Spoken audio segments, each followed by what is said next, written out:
looking live at sold out the Polo Grounds. The New York Giants played their home games at the Polo Grounds from 1925 to 1955. So you are looking live at sold out Polo Grounds, where today the 16-0 and playoff bound New York Giants will be taking on the 0-16 Washington Commanders. And why are Washington Commanders 0-16? Because they suck. Welcome to the Gridiron. Anybody out there at all, going to spend a little bit of time with me here this evening, I greatly appreciate it. Or if anybody spends any time at all watching a replay of this, once again, thank you so much from the bottom of my heart. Thank you. I greatly appreciate it. Going to try to shoot my mouth off here for about 30 minutes here tonight, as I usually try to do. Anybody got anything to say, please feel free, fire away, throw it in the chat box. I try to check on the chat box like every 5 minutes or so, 5-10 minutes. So if anybody has anything to say, just please feel free, fire away. As soon as I see it, I try to respond to it as fast as I can. All right, so please. And plus, it's also sometimes it's nice to talk to somebody else other than me just rambling on for half an hour. Right. So before I get started, if anybody wants to help support my channel out, in the description box below, there's a top link. It takes you to my membership page. I got 3 different membership offers, membership levels. First one is called the Saquon. The second membership level is called the Lawrence Taylor. And the third one is called the Gridiron. So if anybody wants to help support my channel out, it would mean the absolute world to me. If you are subscribed to my channel, thank you. Thank you. If you're not, please go down below, hit the subscribe button and the bell icon. And that way, next time I go live or put a video out, you'll be notified. And it's free of charge. What do you got to lose, right? So if you are subscribed to my channel, thank you so much for helping support my channel. I greatly appreciate it. And then finally, in the description box below, there's 2 additional links. There are 2 Facebook links. The top one takes you to my Facebook group. It's called the New York Giants, the Gridiron. Okay. Right now we have over 2,700 members in the group. It's 7 days a week. I'm putting stuff in here. I try to put like at least 10 different things in here every day, whether it's a video, it's a post, something showing some statistics, something making fun of the Eagles, something making fun of the Cowboys, whatever it is. You know, let's see what they got a picture here. This is either from 67, 8, or 9. Got picture of Aaron Thomas, Fran Tarkenton, and Homer Jones. There's a picture here making fun of the Eagles. I got a UPS driver with a special delivery. I'm here to deliver this L to the Eagles. I guess they lost the Super Bowl. Eagles suck. There's another picture of Fran Tarkenton in either 1970 or 71 when they played the Redskins in Washington. All kinds of stuff. There's actually, I got 2 pictures here, but a dog wearing a Giants jersey. There's a ton of stuff every day goes into the group. And not only, do I put stuff in here, but members post stuff in here as well, too. So between me and the members, there's a ton of stuff going in here every day. Then the second link in the description box, the second Facebook link in the description box takes you to my Facebook page. It's called the New York Giants, the Gridiron. I'm the administrator, so I'm the only one who can post in here. Okay. Right now we have 831 people who like the page and over 3,500 people following the page, right? But it's the same thing. It's 7 days a week. I'm always putting stuff in here. I try to put like at least 10 different things in here every day, right? As I said, one thing I just posted in here was, which I'm going to go over in this video. We signed Leonard Johnson, an undrafted free agent cornerback out of Duke, who actually played with Daniel Jones. Okay, I think for a year. There's a picture here of Darius Slayton signing his new contract. There's something from the film room, the breaking down. I believe it's Okarike. There's something here. It shows a program from when the Giants and the Bears played each other at Yankee Stadium, not in the championship game of '56, but they played each other during the regular season. at Yankee Stadium in 1956, and the game ended in a 17-17 tie. However, later on that year, both teams won their division, so both teams faced each other, the Bears and the Giants, in a championship game once again at Yankee Stadium, and this time it wasn't 17-17. This time in the championship game, the Giants prevailed 47-7. They kicked the crap out of them. So I mean, so it's every day I'm putting all kinds of stuff in there. So between, and I don't commingle. So basically, whatever I put in the page, I don't put in the group, and vice versa. So between the page, if you go to the page and you like it and you follow it, and you go to the group and you become a member, between the two, you get a ton of New York Giants information every day. And if you, I say all the time, if you're not satisfied, you get your money back guaranteed. All right, with all that stuff said and done, all that out of the way with. Now, kind of starts making you starting to scratch your head here a little bit, right? We had, starting to, we had 3, all right? Now we're down to 1, all right? We had Nick Gates, John Feliciano, and Ben Bredesen, okay? Gates is gone. So then we're down to 2. Then we lost Feliciano. So now we're down to 1. And the 1 isn't really even a center. So you kind of starting to really, I don't want to scratch my head too much because I don't got much hair up here, because if I start scratching, I'll be totally bald by the end of the video.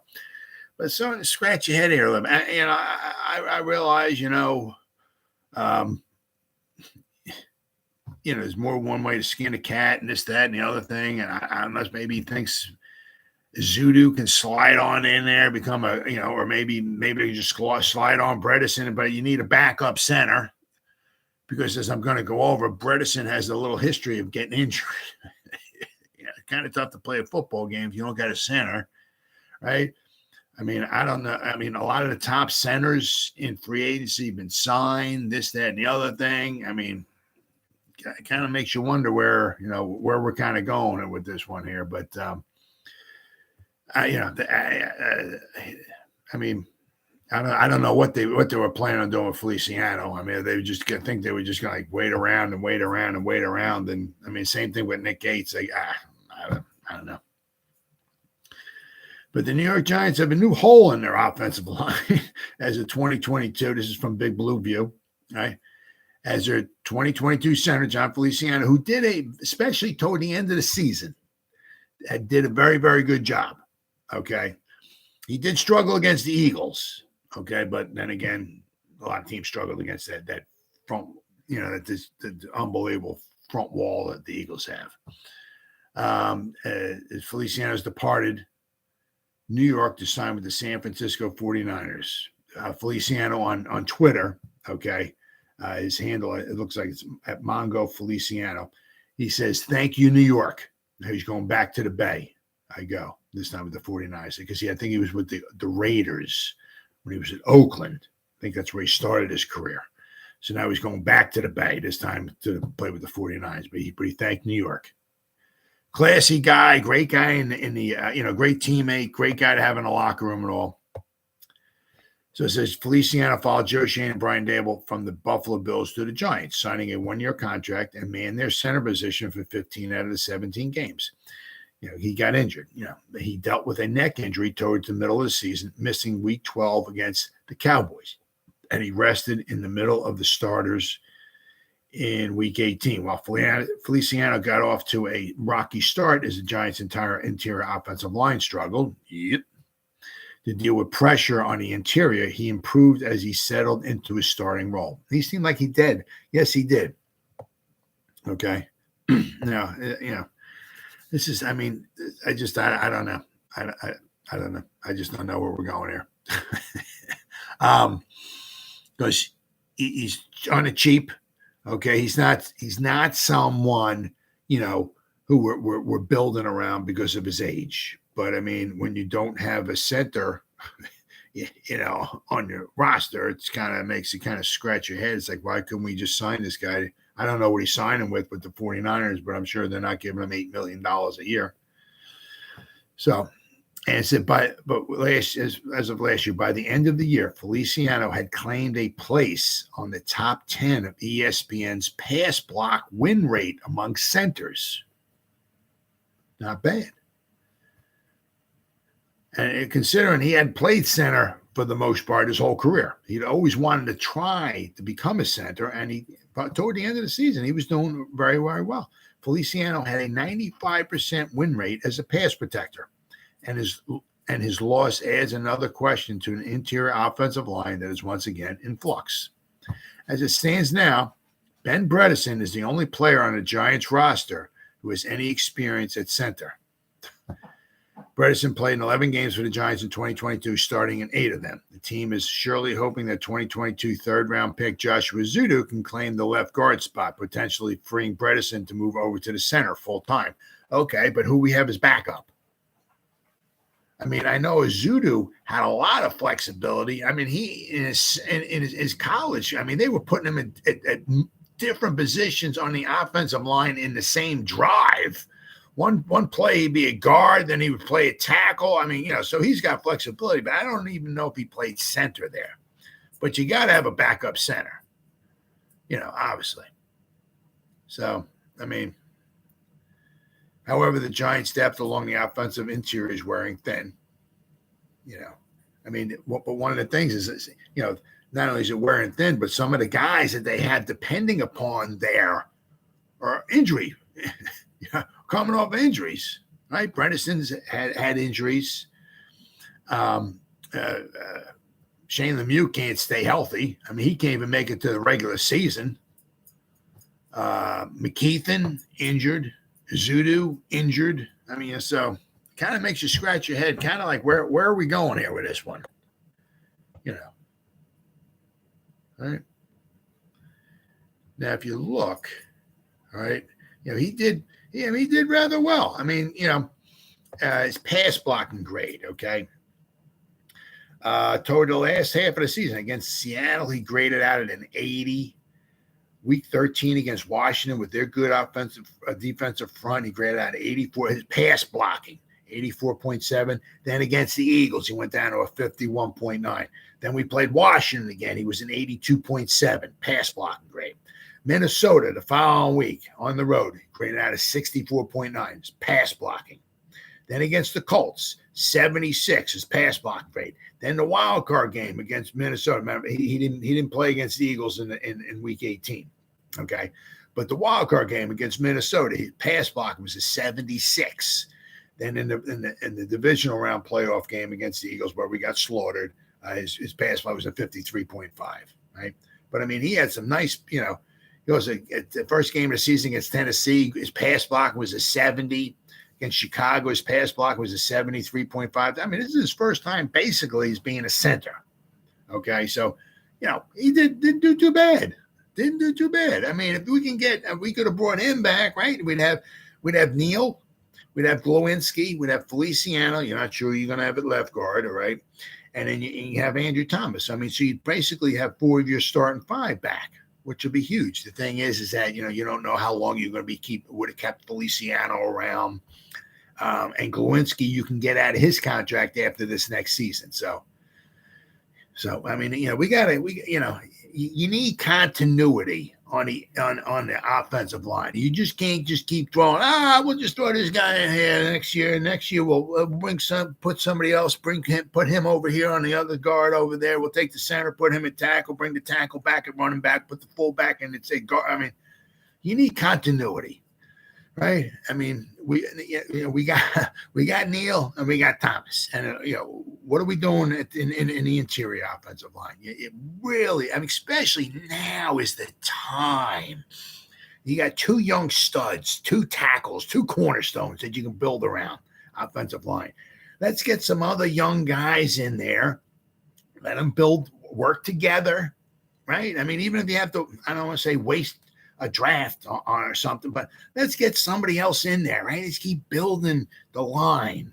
Get that continuity in there. Get them while they're young. Get them to work together, build together, right? And they can grow together, right? It'd be huge, huge. But, as I say, we got Ben Bredeson, right? I mean, when he played for Baltimore in 2020, a lot of what he played was tackle. He got him here like left tackle, okay?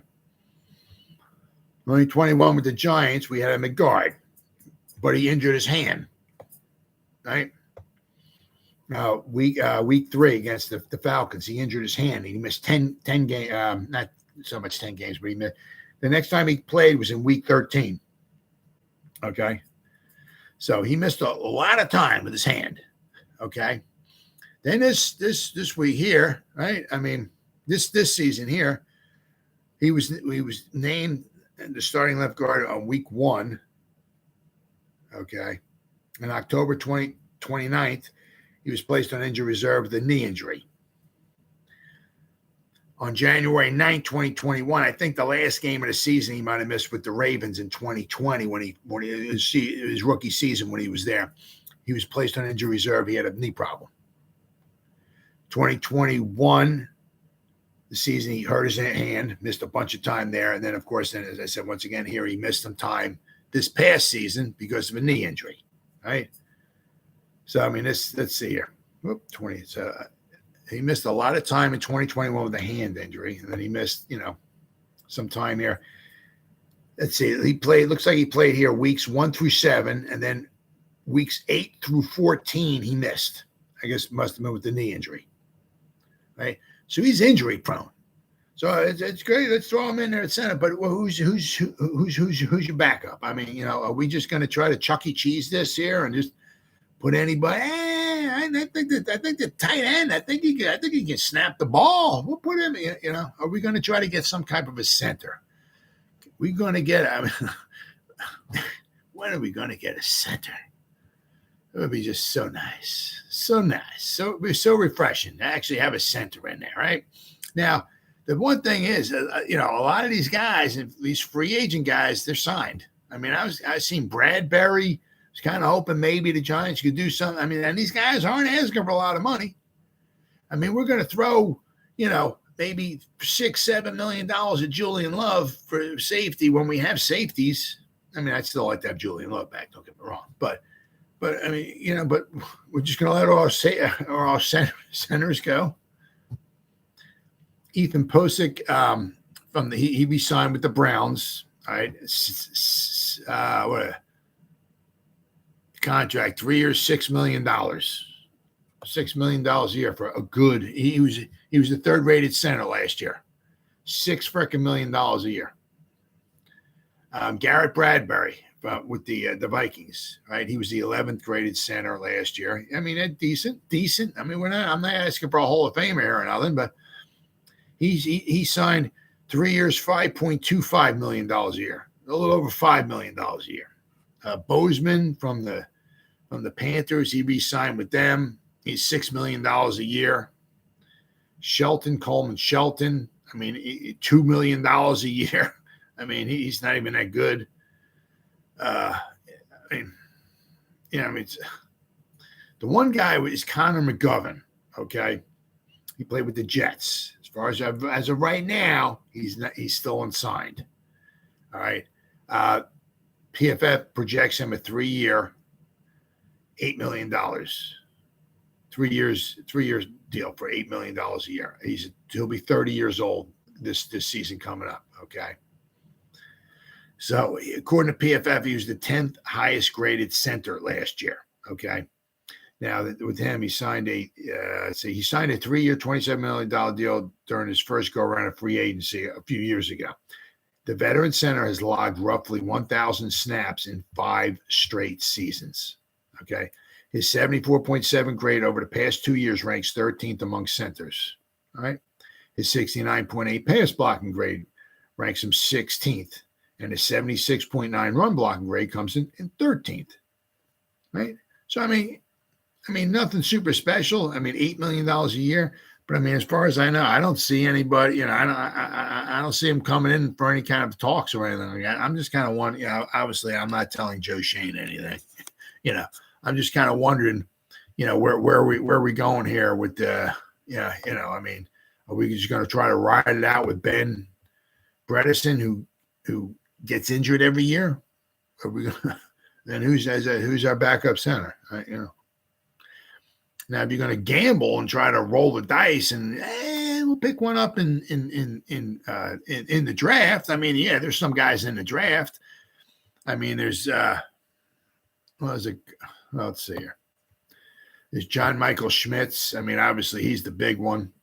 He was the highest graded center, okay, according to PFF in all. I mean, you look at it, the past 3 years, according to PFF, once again, he was the highest graded center this past season. 2021, he was the third highest graded center. And in 2020, okay, 2 seasons ago, he was the sixth highest graded center in the country, okay? He graded out of 82.9 in 2020, graded out of 88.5 in 2021. This past season that just went by, he graded out of 92.3. Okay. Some people have him as the highest rated center. Other, like PFF has Luke, looks like Weipler from Ohio State. Okay. Joe Tipman from Wisconsin. All right. There's some other guys. But, anybody in the first or second round, there's like 3 guys that PFF grades, like maybe in the second. Actually, yeah, first or second round. They have like 3 centers. Then after that, there's like a big fall off. Okay.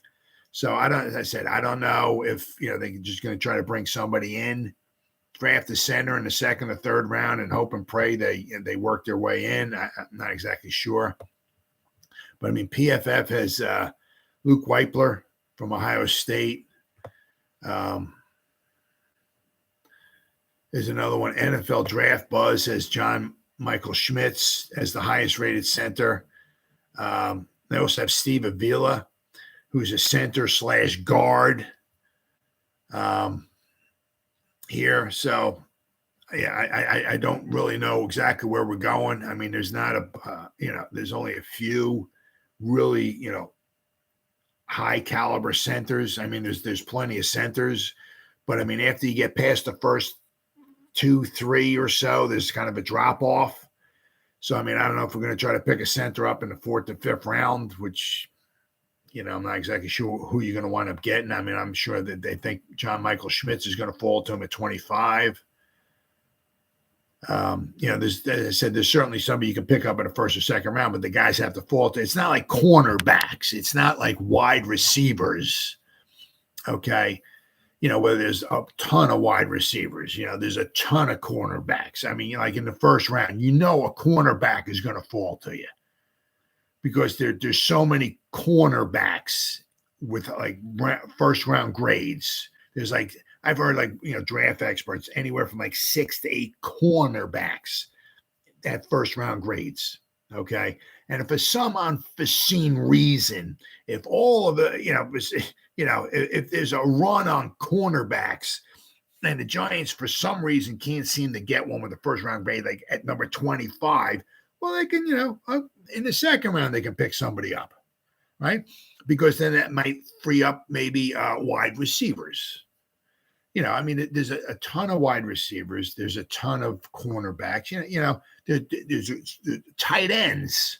There's a decent amount of tight ends that you can get in the 1st, 2nd, or 3rd round. With centers, there's only a few. As I said, unless they think they can pick somebody up in the 4th or 5th round and just maybe try to put Bredesen at center and have this guy back him up and hope and pray he comes in and he can do a decent job.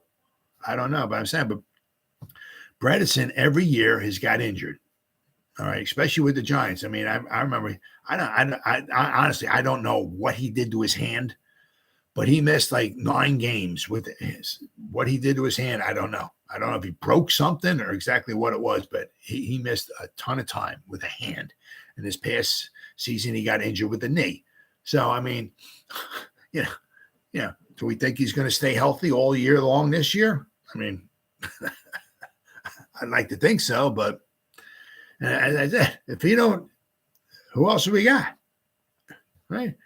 So, there are obviously there's options out there, but I'm just kind of scratching my head seeing where Joe Shane's kind of going with this. I understand, he wants to, we brought Robertson in. I still from the Rams, the defense interior defensive lineman from the Rams. He came in on Monday. I don't know. I didn't hear about us signing him and all or anything, but the Giants are, trying to fix the interior defensive line, get some depth there. We got a Okereke, right? So trying to fix, hopefully, that run defense. We brought in, we got in Waller, right? We brought Jeff Smith in, Paris Campbell in. We brought back Slayton, brought back Sterling Shepard, right? We're going to get Wan'Dale Robinson back. We still we're going to get Colin Johnson back. We had a very good preseason. We still have Bellinger. We're going to add at least another wide receiver in the draft. Heck, who knows? Maybe we can even, as an insurance agent against maybe Waller getting injured or something like that. Heck, in the 4th round or whatever, we maybe take another tight end. Right? Just saying, maybe. But he's trying to fix, get some depth in there. A little bit. We're getting speed with Smith and Paris Campbell and Slayton. All those guys are fast. All they ran their 40s under 4.4. Fast. Okay, so he's trying to fix that. But the last time we drafted the only time in the history of the New York Football Giants that they drafted a center in the first round was 1989. They drafted Brian Williams. And even he didn't even want to play in center. He played, but I think he played center like on special. Maybe he snapped for the kick for the extra points or something like that. Because Bart Oates was our center. Bart Oates was the only guy on the offensive line that's got 2 Super Bowl rings from 86 and 90. He was the only guy. He was a center from 1986 championship team. He was a center on the 1990 championship team. So we drafted Brian Williams as a center in 89, but he didn't start playing center full-time, the starter, until 1994 because Bart Oates left the Giants after 93. He went to the 49ers in 94. They won the Super Bowl, and Bart Oates got himself his 3rd Super Bowl ring because he's got 86, 90, and that 94. So Bart Oates is a very, very good center. But, we didn't even draft Bart Oates. So I said the only time we ever drafted a center in the first round was Brian Williams, 1989. That was the only time. You go all the way back to the first draft, 1936.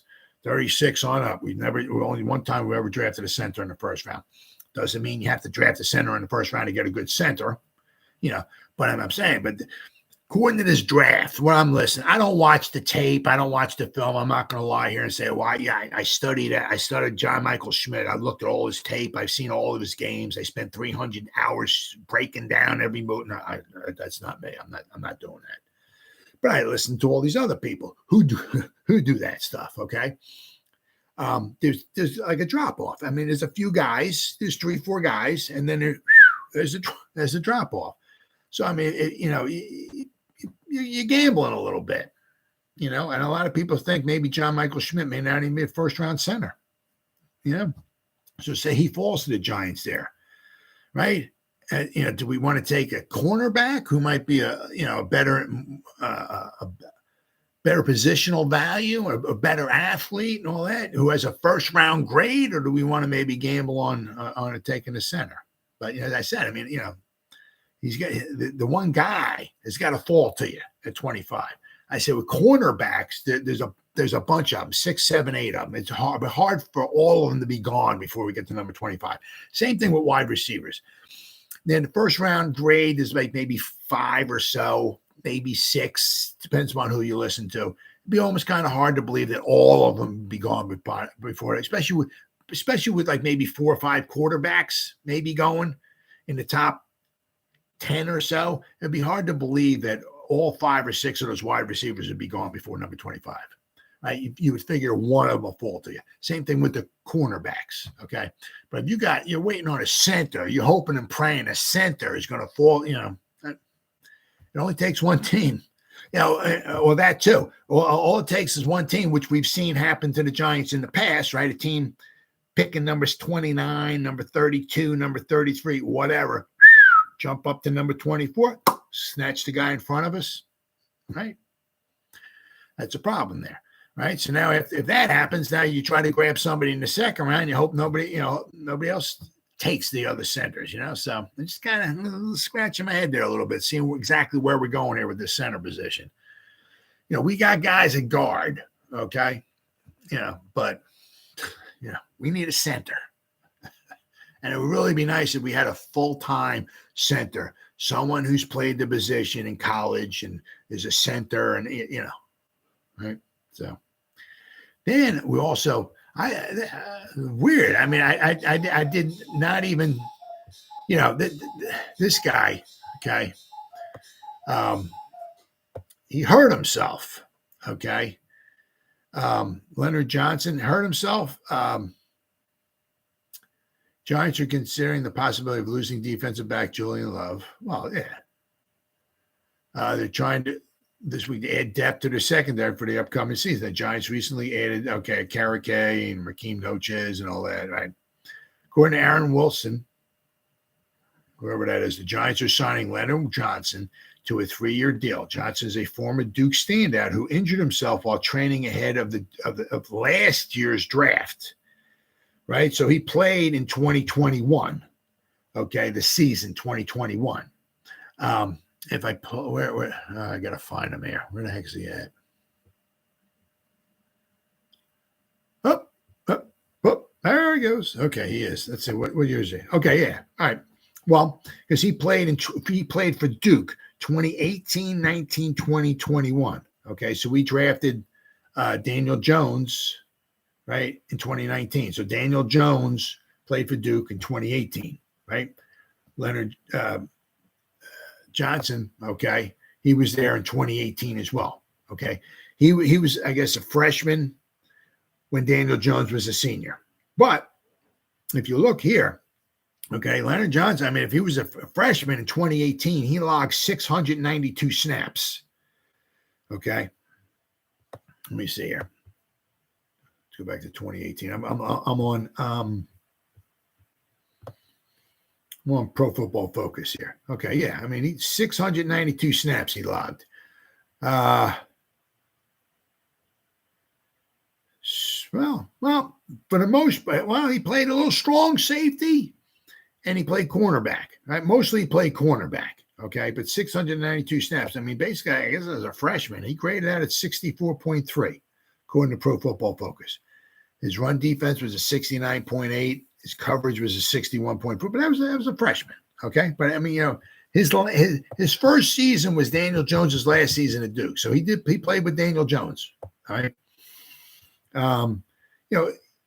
He slowly got better. I mean, his last year with Duke, okay? Let's check. I mean, he's not Deion Sanders. He's not a shutdown cornerback or nothing like that, okay? But let's see what he's 6'1", 190 pounds. That's what he was in college, all right? But his final season with Duke, he graded out a 69.4. His coverage grade was a 71.2, okay? His tackling was a 69.4. His run defense was a 61.6. So he very respectable, okay? But he played the 2021 season. After the season was over with, he went and I guess he started training. He hurt himself and he's basically out the whole season. So he wasn't drafted at all or anything. All right. So let's see. Johnson played in 4 seasons at Duke. He recorded 165 tackles, 6 interceptions, 24 passes defense, and 3 forced fumbles. In college, NFL Draft Buzz ranked him as the 129th best cornerback and projected him to be an undrafted free agent before the 2022 draft. So he may not even have been drafted. Right? I mean, he was apparently working out and all that to hopefully get drafted. Okay. But, so he may not even been drafted. Okay. But the Giants signed him to a 3-year deal, undrafted free agent. Okay. Now, if we look here, the Giants, there we go.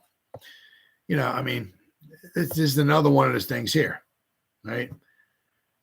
I mean, we got Cordell Flott, okay, Rodarius Williams, Leonard Johnson, who we just picked up, Adoree Jackson, Aaron Robinson, Zion Gilbert, Darnay Holmes, Nick McLeod. I mean, and this is the last year for Adoree Jackson. Now, one of the things that kind of makes you, is that the Giants are maybe looking for maybe some more salary cap space. Okay. You always hear him talking about, well, we need to restructure or maybe extend Leonard Williams' contract a couple of years, take his $32 million cap hit and bring that down this year. You always hear him talking about that. I don't hear much at all of them talking about doing anything with Adoree Jackson's contract. Like, let's add a couple more years to Adoree, right? I think it's $19 million. I think he's making this year. Maybe add a couple years to his contract. Maybe take that $19 million. Maybe drop it down a little bit. Extend Adoree Jackson. And I'm not hearing much about that. So that kind of makes you scratch your head a little bit. Well, Adoree is very, very good. Maybe I don't know if he's worth the $20 million, but he's very good. He doesn't catch a lot of interceptions though, which you kind you kind of like. Kind of like to see that, but he doesn't get you interceptions. So, but also, once again, kind of makes you scratch your head a little bit. Like, where are we going here with the cornerbacks? We're just going to start bringing in these undrafted free agents and put them in Wink Martindale's defense and hopefully shuts everybody down. Which makes me kind of also think that there's a good possibility we might go cornerback in the first round of the draft, right? Because if we can get somebody good and solid. Because, a lot of these guys, some of these guys, like Rodarius Williams, Aaron Robinson, Darnay Holmes, those from old regimes, right? There's no tie at all to Shane or Dable. They came with the store, right? Shane and Dable, they're bringing in their own guys, okay? But, these, guys, they drafted Cordell Flott, okay? They've got this Johnson in here, okay? He's an undrafted free agent. Maybe some depth, okay, but where are we going here with the cornerbacks, right? If we're not going to do it, we're going to extend Adoree Jackson. We just going to let him go. Then if we're going to let him go, well, who's cornerback number one? Who's cornerback number two? Who's cornerback number three? Especially if we're going to Wink around. If we're lucky enough to have Wink around for a couple more years, he needs some cornerbacks. Right, some guys that can either rush the quarterback or if not, they're on their own island, right? And they gotta cover. Makes you kind of wonder where we're going with that. It's nice to see a good, undrafted free agent signed for 3 years. He worked out for the Giants. They must have thought enough of the guy to sign him. But it's not like a 3-year, $19 million. It's probably the league minimum. He's probably pretty happy that he signed on with the team. He's probably pretty happy for that. And he has a 3-year contract. Okay. So I said, so it's some good depth, but once again, where are we going with the cornerback position here? It's tough. And I ain't telling Shane nothing, he knows, it's so difficult nowadays. With the salary cap and guys coming and going, you sign one guy and somebody else leaves. So you pick up a guy. Oh, okay, we got a good wide receiver, but we just lost our guard. What are we doing with the guard? Well, then you sign a guard and their safety leaves. Well, now we're doing, it's almost impossible, almost impossible to, get your whole roster and just, man, we're good everywhere. We don't need it. That's never going to happen. So once you bring in one guy, right, somebody else winds up leaving. So that's just the way it is. But it just kind of makes you wonder where we're going there with the cornerbacks and are we ever going to get a center? Said we only one time in the Giants' history, going back to the first draft ever in 1936. From 36 to 2022, only one time, 1989, the Giants drafted Brian Williams as center. And I said when they drafted him from 89 to 93, he wasn't even the starting center. Bart Oates was. Brian Williams didn't start becoming the starting center until 1994, right? So, but as I said, it doesn't mean we have to draft a center in the first round. But there's just what I'm listening from these draft gurus, okay, is that after the first few of them go, if you don't get them in the first couple of rounds, there's a nice long gap between talent level. Just from what I'm hearing from these draft gurus. Doesn't mean Shane and Dable and all that see it that way, but just from these draft gurus, there's a nice gap in talent and all that. So I have to say. But guys, it's been 39, almost 40 minutes. Anybody spent any time listening to me? Thank you so much. It means so much to me. It really does. Thank you so much. Or if anybody spends any time watching the replay of this, once again, thank you so much from the bottom of my heart. It really means the world to me. Thank you. As always, you guys stay safe out there and go Giants.